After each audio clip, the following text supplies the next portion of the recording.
सबसे पहले हमें यह समझने की जरूरत है कि परमेश्वर हमारे विषय में क्या सोचता है। जब हम कर्जे के टॉपिक पे बात करेंगे तो एक कोढ़ी परमेश्वर के पास आके कहता है कि परमेश्वर अगर तू चाहता है तो मैं शुद्ध हो जाऊं। तो परमेश्वर ने कहा मैं चाहता हूं तू शुद्ध हो जा, आमीन। और बाइबल कहती है क्या वो शुद्ध हुआ कि नहीं हुआ? हाँ, शुद्ध हुआ कि नहीं हुआ। अब व्यवस्था विवरण 15 उसकी 5 से 7 आयत हम पढ़ेंगे। इतना अवश्य है कि तू अपने परमेश्वर यहोवा की बात मन लगाकर सुने और सारी आज्ञाओं को मानने में जो आज मैं तुझे सुनाता हूं चौकसी करे। तब तेरा परमेश्वर यहोवा अपने वचन के अनुसार तुझे आशीष देगा और तू बहुत जातियों को उधार देगा, परंतु तुझे उधार लेना ना पड़ेगा। तू बहुत जातियों पर प्रभुता करेगा, परंतु वे तेरे ऊपर प्रभुता ना करने पाएंगी। जो देश तेरा परमेश्वर यहोवा तुझे देता है उसके किसी फाटक के भीतर यदि तेरे भाइयों में से कोई दरिद्र हो तो उस अपने दरिद्र भाई के लिए ना तो अपना हृदय कठोर करना और ना ही अपनी मुट्ठी कड़ी करना।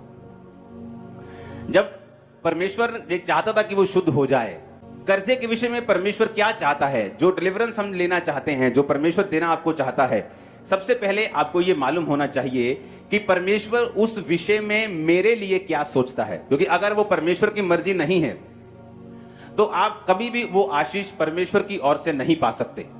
अगर वो संसारिक दृष्टि से किसी व्यक्ति के पास आती भी है, वो दुखों से भरी हुई होगी, शॉर्ट टाइम के लिए होगी और आपके वंश के लिए वो बरकत का कारण नहीं होगी। इसीलिए हमने पहले ये सोचना है कि परमेश्वर मेरे लिए क्या सोचता है। जब वो मुझे देखता है, आप भूल जाओ आज क्रूसेड की तरह लोग आए हैं थर्सडे, आप भूल जाओ यहां लाखों लोग बैठे हैं, आप ये सोचो कि मुझसे बात कर रहा है परमेश्वर का वचन। तो सबसे पहले जब हमें परमेश्वर की बरकत को लेना है, जो परमेश्वर सोचता है मेरे लिए, कि वो क्या सोचता है। बाइबल कहती है परमेश्वर ये सोचता है कि वो तू सब जातियों को उधार देगा, उधार लेगा नहीं। तो परमेश्वर, मैं एक बात आपको ये बता दूं बाइबल के बीच से, नीति वचन 22 उसकी 7 आयत पढ़ेंगे।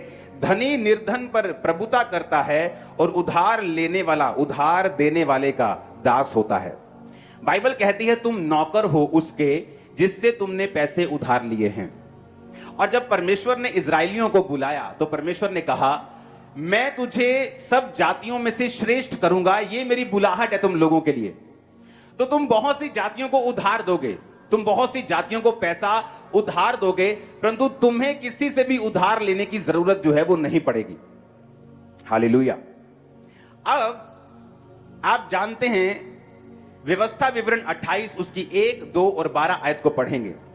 यदि तू अपने परमेश्वर यहोवा की सब आज्ञाएं जो आज तुझे सुनाई जाती हैं चौकसी से पूरा करने को चित्त लगाकर उसे सुने तो वह तुझे पृथ्वी की सब जातियों में श्रेष्ठ करेगा। फिर अपने परमेश्वर यहोवा की सुनने के कारण ये सब आशीर्वाद तुम पर आएंगे। यहोवा तेरे लिए आकाश रूपी उत्तम भंडार को खोलकर तेरी भूमि पर समय पर बारिश बरसाया करेगा और तेरे सारे कामों पर आशीष देगा। तू बहुतेरी जातियों को उधार देगा, परंतु तुझे किसी से उधार लेना नहीं पड़ेगा। हमने फिर से पहले एक वचन सुना था, अभी हमने दूसरे वचन में यही सुना कि परमेश्वर बार बार कर्जे के बारे में बात कर रहा था। वो अपने लोगों को यह बताने की कोशिश कर रहा था कि तुम लोग जो मेरे नाम के कहलाए जाते हो, तुम कर्जा नहीं लोगे पर तुम कर्जा दोगे, आमीन। और यदि इसी व्यवस्था विवरण 28 की आप 15 आयत को पढ़ें, यदि तू परमेश्वर यहोवा की बात ना सुने और उसकी सारी आज्ञाओं और विधियों को पालने में जो आज तुझे मैं सुनाता हूं चौकसी ना करे तो ये सारे श्राप तुम पर आ जाएंगे। वो श्राप कौन से हैं आप उससे आगे आप पढ़ना, ओके। उसमें है कि जब तू परमेश्वर की आज्ञाओं को नहीं मानेगा तो उसने कहा जैसे अंधा अंधियारे में टटोलता है वैसे ही तू दिन दोपहरी में टटोलता फिरेगा, यानी तू कंफ्यूज होगा, तेरे कामकाज सफल नहीं होंगे, तू सदैव अंधेर सहता है रहेगा और लुटता रहेगा। हालेलुया। क्या कहा परमेश्वर ने? तू लुटता रहेगा। 44 आयत में लिखा वो लोग तुझको उधार देंगे परंतु तू किसी को भी उधार ना दे सकेगा, वह तो सिर ठहरेंगे और तू पूंछ ठहरेगा। परमेश्वर ने कहा अगर तू मेरी आज्ञाओं पे नहीं चलेगा तो तुझे उधार लेने की जरूरत पड़ेगी। एक बात आपको ये कान खोल के आज समझनी है कि पहली बात तो ये दिमाग में डाल लो कि उधार लेना परमेश्वर नहीं चाहता आप लें किसी भी तरह का लोन, किसी भी तरह का उधार। आपको बड़ी इंटरेस्टिंग बातें अब मैं बताऊंगा। जब आप दूसरी जगहों पर रहते हैं जहां अन्य जाति लोग रहते हैं, तो क्या होता है, हम उनमें पलते और बढ़ते हैं और हम सुनते हैं अच्छा बाइक ले लिया, हाँ हाँ 15,000 देता बाइक, बाकी लोन करा लिया आप। तो हमें ये लगता है ये ट्रेडिशन है या ऐसा हो जाता है, बैंक पैसा दे देता है और हम वही करने लगते हैं जो हमारे आसपास के लोग करने लगते हैं। लेकिन हम ये नहीं सोचते कि परमेश्वर हमारे बारे में क्या सोचता है। अगर आपको बाइक लेना है, आज के बाद आप लोन अप्लाई नहीं करोगे, पैसे जोड़ोगे और कैश लोगे इन जीसस ने। आप सुनो मेरी बात, अगर आपको बरकत लेनी है, आपको प्रैक्टिस करना पड़ेगा जो वचन में लिखा हुआ है। एक बहुत बड़ी बिजनेसमैन थी, तो वो क्रिश्चियन थी लेकिन परमेश्वर के वचन पे नहीं चलती थी, बिजनेस ज्यादा था, बिजनेस में बिजी थी, बहुत बड़ी उसकी कंपनी थी, आज भी जिंदा है वो, बड़ी गवाही है उसकी। तो वो इतना परमेश्वर के वचन पे नहीं चल पाती थी। तो कंपनी थी, तो जब कंपनी में अप डाउन आता रहता है, खासकर फॉरेन कंट्रीज में रिसेशन आते रहते हैं, तो जब रिसेशन आया तो थोड़ा लोन था, वो लोन बढ़ गया। लोन बढ़ता बढ़ता बढ़ता इतना बढ़ गया कि वो लोन 40-50 करोड़ से भी ज्यादा का लोन उसके सिर के ऊपर हो गया। अब बात यह थी कि उसे वो नॉर्मल लग रहा था क्योंकि बाकी बिजनेस भी लोन ले रहे थे और बाकी भी कर्जे के नीचे थे। आप कई बार देखते हो बहुत बड़े बड़े बिजनेसमैन, आप सुनते हो अच्छा बैंकरप्ट हो गया, यार वो तो टॉप 10 में आता था। वो कर्जा इतना है उन लोगों के ऊपर कि जब थोड़ा सा भी हिलते हैं तो वो कर्जा उनको दबा लेता है। तो परमेश्वर ये चाहता था कि इजरायली लोग जो हैं, मेरी बरकत इन पे रहेगी और ये निशानी होगी कि मैं इनके साथ हूं, कि ये किसी भी तरह का कोई भी कर्जा नहीं लेंगे बल्कि कर्जा दिया करेंगे, ये निशानी होगी। तो अब जो उस औरत को जब कहती कि सब कुछ चल रहा था अच्छा, ये नहीं कि लोन की पेमेंट टूट रही थी, किस्तें भी टाइम पर जा रही थी, पर कहती एक बात मेरे दिल में आती थी कि इतना लोन है मेरे सिर के ऊपर, इससे पूरा करने में मेरी सारी उम्र जाएगी। यानी वो अगर 40 साल की उस समय थी तो उसने कहा कि इसे कंप्लीट करते करते बैंकों में कम से कम मैं 70 साल की हो जाऊंगी, 80 साल की हो जाऊंगी, तब जाके ये लोन जो है मेरी पूरी लाइफ में खत्म होगा। कहती मुझे ये भी नॉर्मल लग रहा था। कहती उसके बाद किसी से मालूम हुआ, उसने क्रिश्चियन बुक्स पढ़नी स्टार्ट कर दी। और क्रिश्चियन बुक्स किस मैटर के ऊपर? कर्जे के मैटर के ऊपर, मनी के मैटर के ऊपर, कि परमेश्वर हमारी लाइफ में क्या चाहता है। और वहां उसने एक वचन पढ़ा जो आप बहुत बार सुन चुके हैं, मलाकी 3 उसकी 10 आयत में लिखा हुआ है। उस वचन को जब उसने पढ़ा तो वहां पर मलाकी में लिखा है कि अगर सारे दशमांश तू भंडार में ले आए, सारे दशमांश भंडार में ले आओ कि मेरे भवन में भोजन वस्तु रहे, यानी परमेश्वर के भवन में सब सेवकाई के काम होते जाएं। और सेनाओं का यहोवा ये कहता है कि ऐसा करके मुझे परखो कि मैं आकाश के झरोखे तुम्हारे लिए खोलकर तुम्हारे ऊपर अपरंपार आशीष की वर्षा करता हूं कि नहीं करता। एक लौता वचन है बाइबल का जिसमें परमेश्वर आपको चैलेंज करता है कि अगर आप इस वचन को पूरा करेंगे तो आप परमेश्वर को परख सकते हैं कि आपके जीवन पर आशीष आती है कि नहीं आती। उसने कहा जब मैंने बहुत बड़े बड़े ऑथर्स की बुक पढ़नी शुरू की, क्योंकि कर्जा हो चुका था, बिजनेस थोड़ा डाउन हो चुका था, लेकिन चल रहा था, लेकिन उसे मालूम था कि ये परफेक्ट प्लान नहीं है मेरी लाइफ में। जब उसे ये समझ आई कि मैं टाइथ नहीं दे रही हूं, क्रिश्चियन होने के बावजूद भी मैं परमेश्वर का वचन पूरा नहीं कर रही हूं, और बाइबल कहती है जब हम टाइथ नहीं पे करते तो परमेश्वर कहता है मैं फिजूल खर्ची को भेजूंगा, तुम्हारे फल कच्चे झड़ेंगे, तुम पे कर्जा होगा और तुम गलत गलत चीजों पर फैसले लेकर अपने पैसों को वेस्ट करते रहोगे और तुम्हारे पैसे गलत चीजों पे लगेंगे जहां लगने नहीं चाहिए। बहुत से लोग बोलते हैं जैसे मैं घर बनाने लगता हूं मुझ पे कोई अटैक होता है, घर में कोई बीमार हो जाता है, कोई हॉस्पिटलाइज हो जाता है, कभी कोई एक्सीडेंट हो जाता है, कभी कोई अलग सा काम आ जाता है और हम घर नहीं बना पाते। आप उन लोगों से अगर पूछेंगे ध्यान से कि क्या आप अपनी लाइफ में से टाइथ पे करते हो, अपनी कमाई का 10वां हिस्सा पे करते हो और अपने टाइम में से 2 घंटे 24 मिनट रोज आप परमेश्वर को देते हो प्रार्थना में, उनका जवाब होगा नहीं, हम ऐसा नहीं करते। क्यों? क्योंकि अगर आप ये 2 चीजें करें, अपने टाइम का दशवांश और अपनी कमाई का दशवांश, तो बाइबल कहती है किसी भी रीति के साथ आप कर्जे में नहीं रहेंगे। परमेश्वर ने कहा जो आज्ञाएं मैं तुम्हें देता हूं, अगर तू चित्त लगाकर, हम चित्त लगाकर कई बार मैच देखने लगते हैं, हाँ कि मैच लगा है, पूरा कॉन्फिडेंस, चित्त लगा हुआ है मैच में, पूरा ध्यान मैच में लगा हुआ है, कोई खास पिक्चर लगी पूरा चित्त लगा के उसको सुन रहे हैं, फेवरेट चीज लगी पूरा मन लगा हुआ है। परमेश्वर कहता है अगर ऐसे ही मन तू मेरे वचन के ऊपर लगाएगा तो निशानी होगी कि तू सब जातियों से श्रेष्ठ होगा और तू उधार देगा और लेगा नहीं, क्योंकि उधार लेने वाला देने वाले का दास होता है, उसका नौकर होता है। और परमेश्वर चाहता है कि तुम अन्य जातियों में श्रेष्ठ हो, इसलिए वो तुमको नौकर बनता हुआ देखना नहीं चाहता। अब जब उस औरत को वचन मालूम हुआ, उसने टाइथ निकालना शुरू किया। कहती मुझे उन लोगों के फोन आने लगे, मेरे कस्टमर्स जो 5 साल पहले मुझे छोड़ चुके थे। कहती उन कस्टमर्स के फोन आने लगे जो बल्क में मुझे ऑर्डर देने लगे। जो 5 साल पहले 7 साल पहले कस्टमर्स का लिंक टूट चुका था, वो मुझे कॉल करने लगे। कहते ऐसे अनएक्सपेक्टेड कॉल्स मुझे आने लगी मेरे बिजनेस के लिए, और मेरा बिजनेस इस तरह से अनएक्सपेक्टेडली ग्रो करना शुरू हो गया कि आज वो औरत पूरी तरह से कर्जे से 100% आजाद हो चुकी है। और उसने फैसला किया कि आज के बाद कुछ भी हो, जितनी ग्रेस होगी, जितना पैसा होगा, हम उसमें बिजनेस करेंगे, लेकिन बैंक से लोन नहीं उठाएंगे, टाइथ पे करेंगे। और जब उसने फैसला किया, परमेश्वर ने उसे बरकत दी। दिनों और महीनों में उसका लोन उतरा। और फिर देखो क्या हुआ, परमेश्वर ने उससे बात की। उसने कहा मेरी बेटी एक बात को सुन। परमेश्वर ने कहा तू अब टाइथ नहीं निकालेगी, तू टाइथ को डबल करेगी और 20% निकालेगी। वो घबरा गई क्योंकि वो बहुत अमीर थी और लाखों में उसका टाइथ था महीने का। तो उसे मालूम था अगर परमेश्वर ने कुछ कहा है तो ये उसका कुछ मकसद होगा। कहती मैंने हाँ किया, मैंने फॉलो करना शुरू किया। और कहती जैसे ही मैंने फॉलो करना शुरू किया, कुछ ही महीनों बाद 2008 का रिसेशन आया अमेरिका में। कहती जब 2008 का रिसेशन आया, मेरे जैसे कई बिजनेस फ्लॉप हो गए, जमीन पे आ गए, रोड पे चले गए। कर्जा लेना तो दूर, कर्जा मतलब इंस्टॉलमेंट्स के उनको लाले पड़ गए। पर कहती मेरा इकलौता बिजनेस ऐसा था जो रिसेशन में भी डूबा नहीं और फलवंत हुआ और बढ़ा, क्योंकि मैंने परमेश्वर की आवाज को सुना था। हालेलुया। एज ए क्रिश्चियन आपको यह बात समझ रखनी है कि परमेश्वर नहीं चाहता आप कर्जा लें। हालेलुया।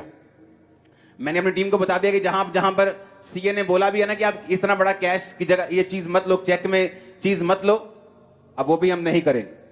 पूरी चीज खुदावंद के नाम में कर्जा फ्री। ये चर्च इमेजिन करो, लोग या पास्टर्स मिलते हैं, लोग मिलते हैं, तो छोटा सा एक प्रोजेक्ट होता है, उसमें 20 लाख का कर्जा होता है।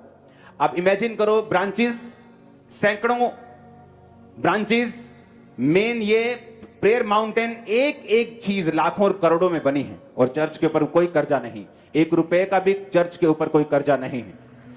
परमेश्वर ये प्रूफ करना चाहता है आपकी लाइफ पे कि आप लोग अलग हैं, लेकिन आपको प्रैक्टिस करना पड़ेगा। आप बोलोगे इम्पॉसिबल है कि मैं ऐसे कार ले लूं, इम्पॉसिबल है कि मैं घर ऐसे बना लूं अगर मैं बैंक को इन्वॉल्व नहीं करता हूं। तो मैं आपको बता रहा हूं आपको क्या करना है, आपको वचन में ध्यान से सुनना है।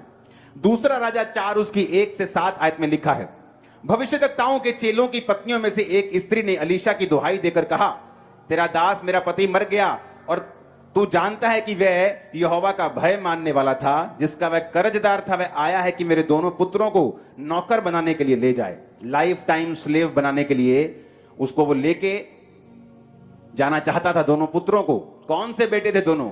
एक नबी के, एक प्रॉफिट के बेटे थे। अलीशा ने उससे पूछा मैं तेरे लिए क्या करूं, मुझे बता कि तेरे घर में क्या है। उसने कहा तेरी दासी के घर में 1 हांडी तेल को छोड़कर कुछ नहीं है। उसने कहा तू बाहर जाकर अपनी सब पड़ोसियों से खाली बर्तन मांग ले आ और थोड़े बर्तन ना लाना।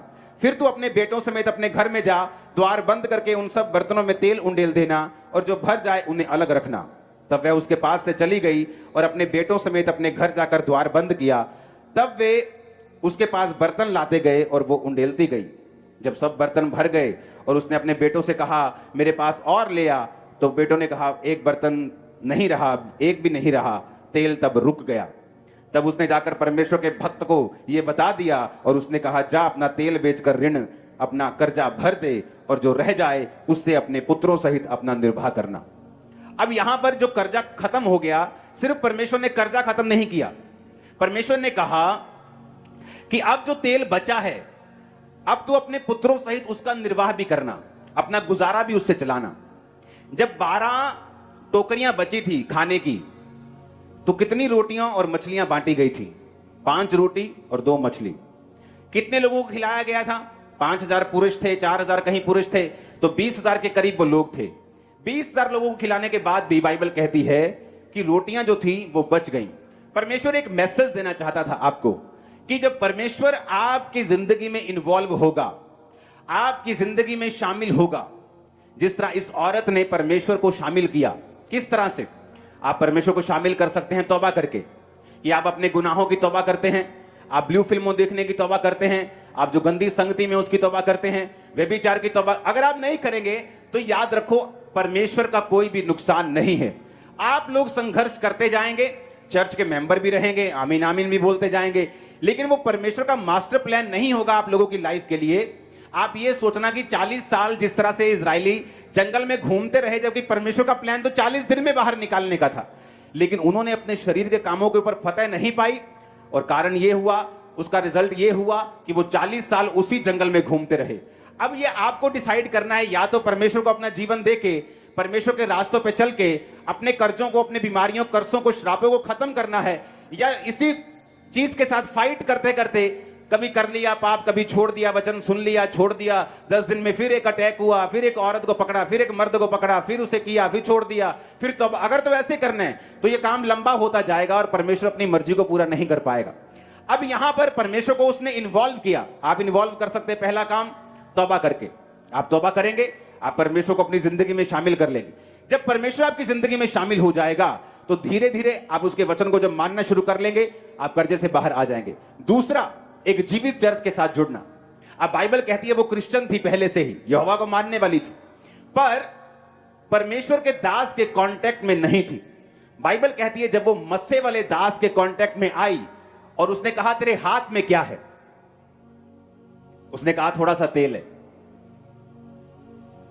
कई बार हम सोचते हैं कि परमेश्वर मुझे बरकत दे। परमेश्वर बोलता है किस चीज के ऊपर बरकत दूं?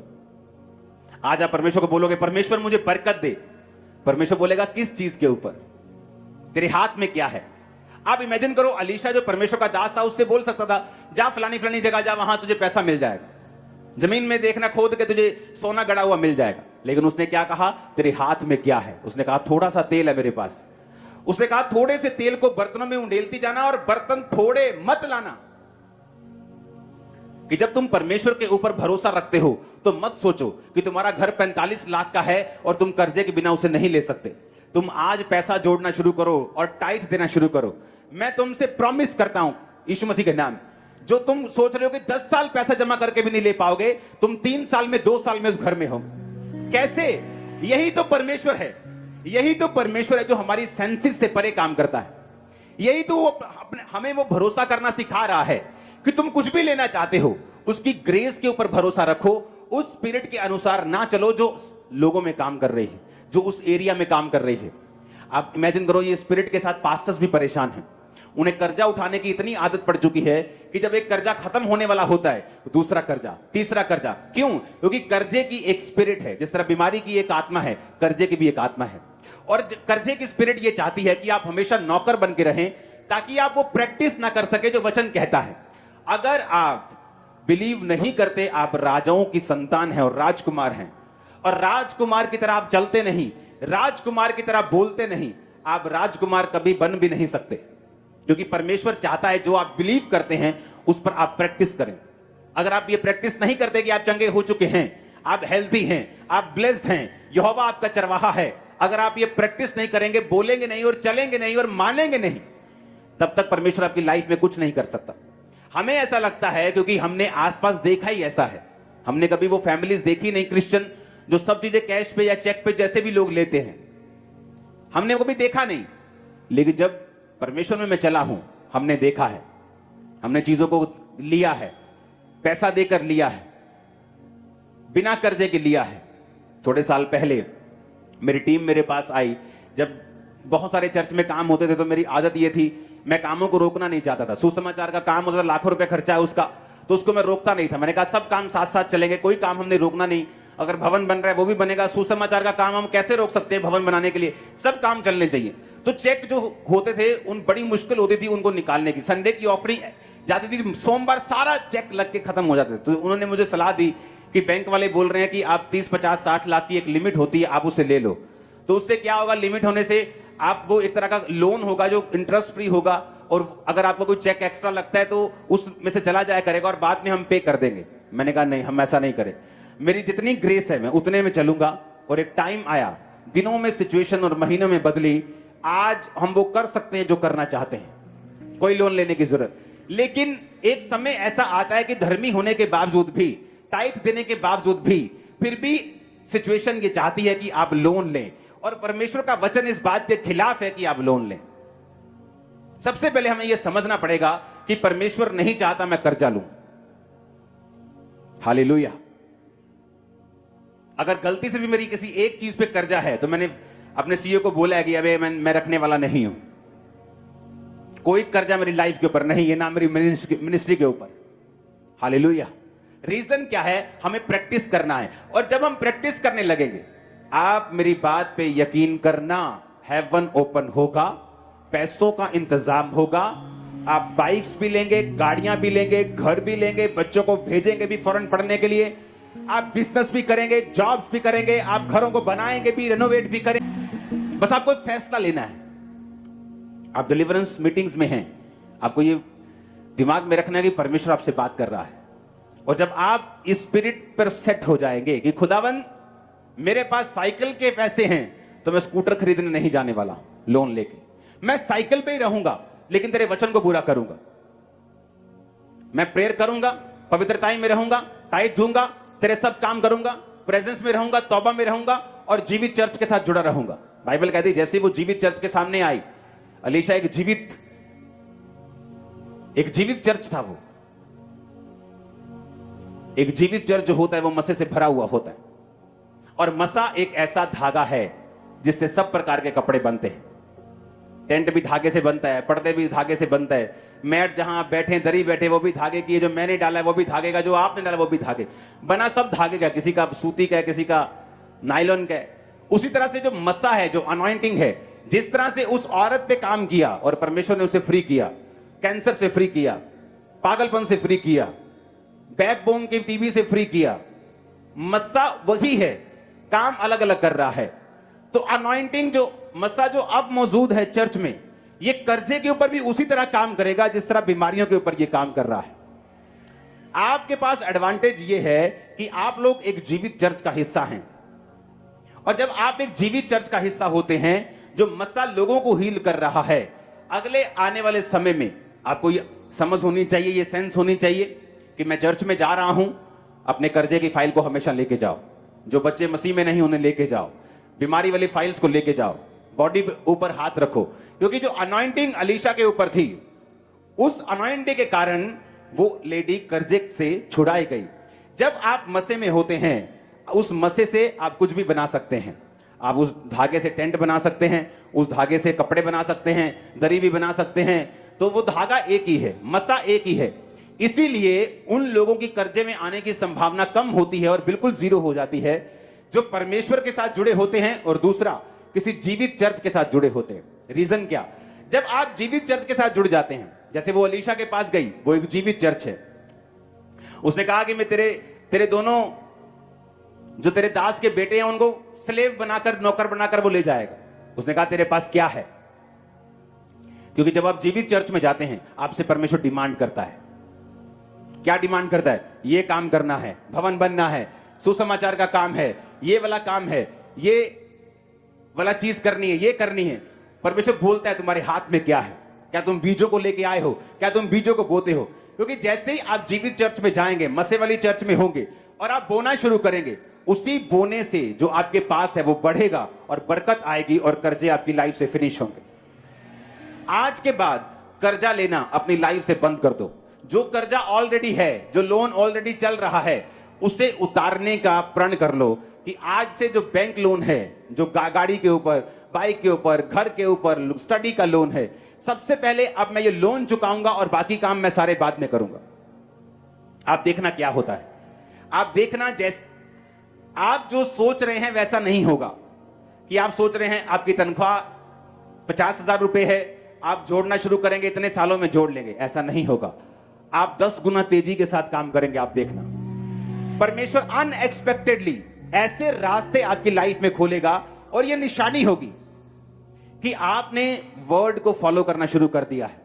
आपने टाइथ, आपने प्रेयर, आपने पवित्रता, खुदा के साथ जुड़ना, अच्छी चर्च के साथ जुड़ना, संगति में रहना आपने शुरू कर दिया है। उससे क्या होगा? परमेश्वर ऐसे रास्ते आपकी लाइफ में ओपन करेगा कि उसी थोड़ी सी बरकत में ही, उसी पैसे में ही, और परमेश्वर ऐसी चीजों का इंतजाम करेगा जिससे आप उस कर्जे में नहीं रहने पाएंगे और आपकी सोच से पहले वो कर्जा आपकी फैमिली से आउट होगा और दोबारा आप कभी भी कर्जा नहीं लेंगे। In the name of Jesus, आमीन ऊंचा चाहिए। आप मेरी बात समझ रहे कि नहीं? क्योंकि डिलीवरेंस अपने आप नहीं होती।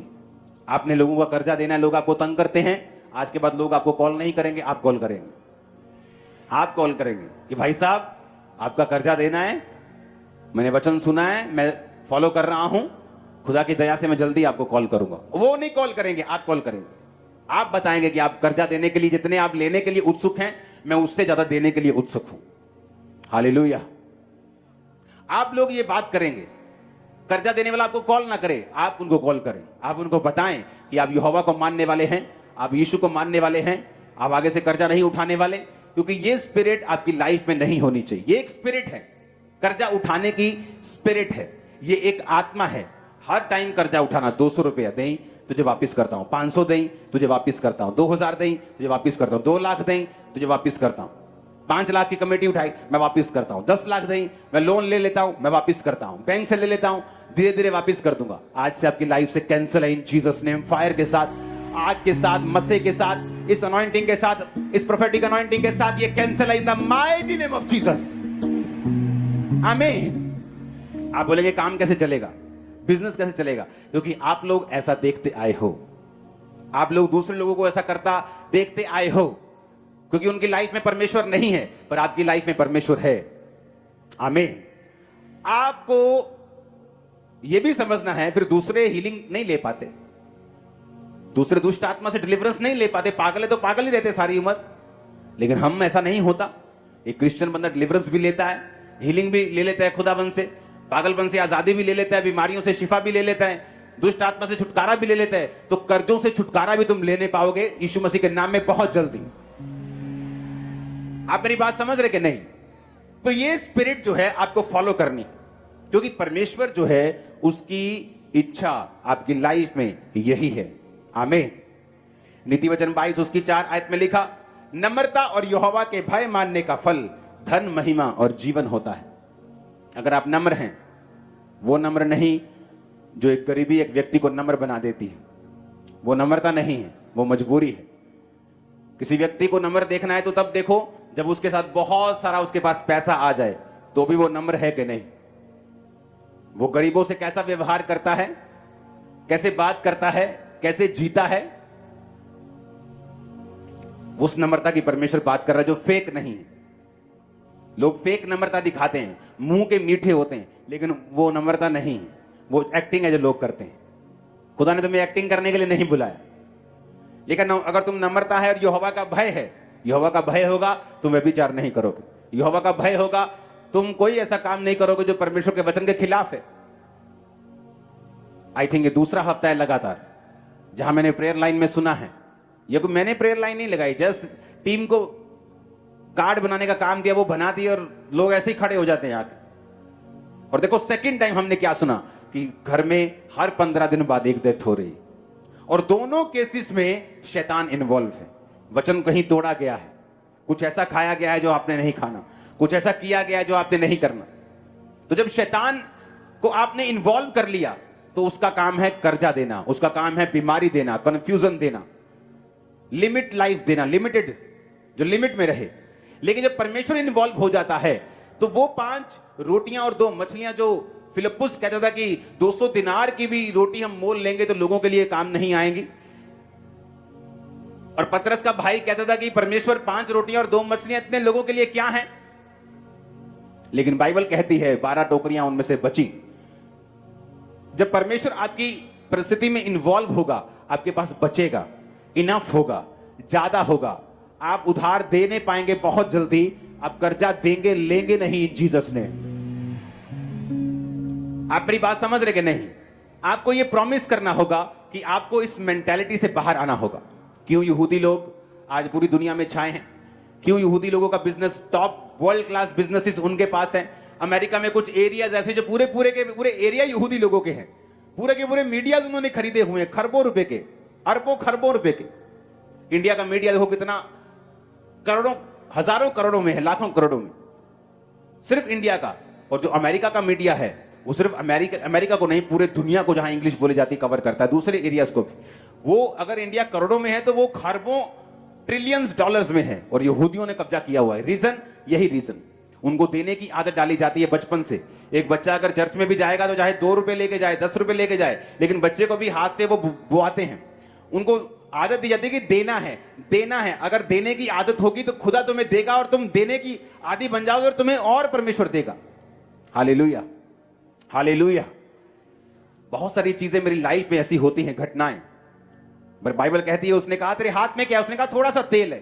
बात थोड़े की नहीं है, बात ये नहीं है कि आज तुमने 500 बोया के 50 बोया। बात परमेश्वर पैसों को नहीं देखता, लेकिन किसी ने 50 अपने 60 रुपए में से बो दिए हैं, और किसी ने 500 अपने लाख में से बोया है।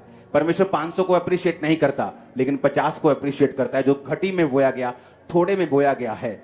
जब आप थोड़े में से भी बोना शुरू करते हैं, थोड़े से में भी वफादार रहना शुरू करते हैं, परमेश्वर आपको दिखाता है और बताता है कि मैं जीवित परमेश्वर हूं, और मैं तेरे सारे इंतजामों को करूंगा।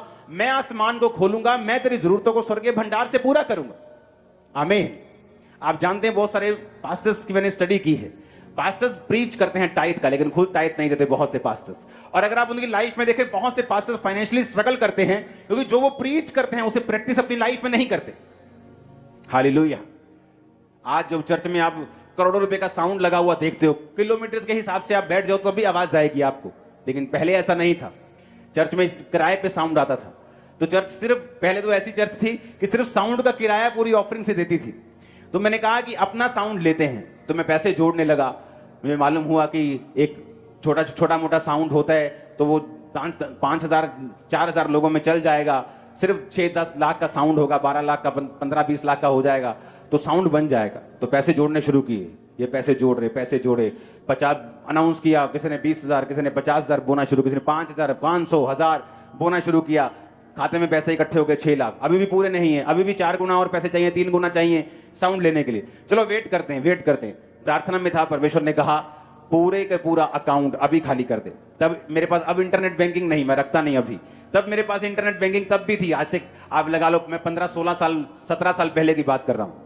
तो रात को मैंने अकाउंट अपना ओपन किया और सारा का सारा पैसा एक मिनिस्ट्री में ट्रांसफर कर दिया। थोड़े दिन बाद एक फैमिली मेरे पास आई, तो उसने कहा कि परमेश्वर ने हमारे दिल में डाला है कि हम अपना प्रॉपर्टी बेच के चर्च को साउंड लेके दे, और इस तरह से चर्च का पहला साउंड खरीदा गया था। अब चर्च का मतलब वो साउंड जितने का आया, जितने का वो था, इतने के तो माइक नहीं आएंगे, लेकिन बात क्या थी, वो बोया गया। बात क्या थी, परमेश्वर की आवाज को सुनना, परमेश्वर की इंस्ट्रक्शंस को जब थोड़ा है तब फॉलो करना। परमेश्वर आपको सिखाता है कि जब आप फॉलो करेंगे तो परमेश्वर की ग्रेस और मसा और उसका जो फेवर है, उसकी जो बरकत है, परमेश्वर का हाथ जो है वो आप पर, आपके बिजनेस में रहेगा। और अगर आप उसके वचनों के मुताबिक चलेंगे, जो परमेश्वर कहता है उसे करेंगे। मैं आपको बता रहा हूं, ये चर्च एक रेवोल्यूशन, एक नया ट्रेंड शुरू करेंगे, जहां आप लोन फ्री, कर्जा फ्री कलीसिया होंगे। अपने घरों में भी मैं आपको चैलेंज करता हूं, मैं आपको दावा करता हूं, prophetic word, top prophetic word आपको देता हूं। आप एग्जाम्पल होंगे। आप कर्जा देंगे नहीं, आप कर्जा लेंगे नहीं, कर्जा देंगे, आप एग्जाम्पल होंगे। सुना मेरी बात, अगर आपको 45 लाख की भी कार लेनी होगी, आप उसे ऐसे ही खरीदेंगे। मैं आपको सच कह रहा हूं। आपको घर बनाना होगा, आप बनाएंगे, लेकिन उससे पहले परमेश्वर आपको सीधा करेगा, आपको सिखाएगा। ग्रेस में चलना है। अगर मेरे पास आज स्कूटर की ग्रेस है, मैं लोन लेकर कार लेना नहीं चाहूंगा। मैं उसी ग्रेस में खुश रहूंगा, वचन पे चलूंगा, वचन को मानूंगा, प्रेयर करूंगा, जोड़ूंगा, सब काम करूंगा और वेट करूंगा उसकी ग्रेस की। आप इमेजिन करना, जो यहोवा की बाट जोते हैं वो नया बल प्राप्त करते जाएंगे। आप इस तरह से परमेश्वर के वचनों पे चलोगे, मैं आपको दावा करता हूं, वो चीज जो आपने 5 साल बाद सोची है, 5 महीने में अपनी ले लोगे बिना लोन। ओ आमीन ऊंचे वाला चाहिए चर्च। मैंने कहा आमीन ऊंचे वाला चाहिए चर्च। Hallelujah, hallelujah.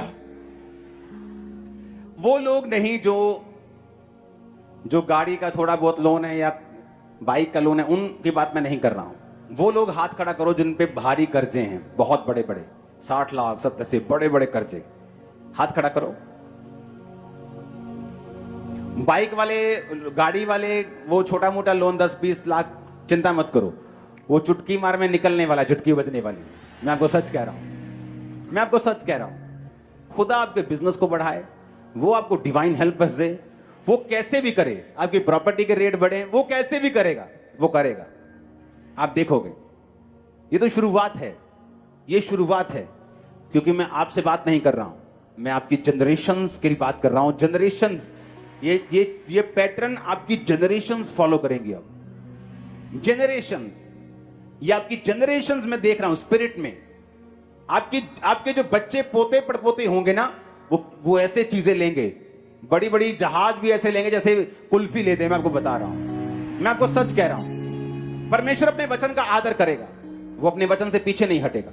आप उसके वचन पे चलेंगे, वो आपको इतना शॉकिंग सरप्राइज देगा, आपको, आप हैरान हो जाएंगे। मैं आपको सच कह रहा हूं, मैं आपको सच कह रहा हूं। परवाह मत करना कोई क्या कहता है, जस्ट फॉलो करना। जो मैं आपको बोल रहा हूं ऐसा होगा आपकी लाइफ में, यह 100% होगा। आप लोन फ्री घर बनाएंगे, लोन फ्री गाड़ियां लेंगे, लोन फ्री काम करेंगे। यीशु मसीह के नाम में आमीन होना चाहिए। Hallelujah, hallelujah. आप तैयार हैं प्रेयर के लिए?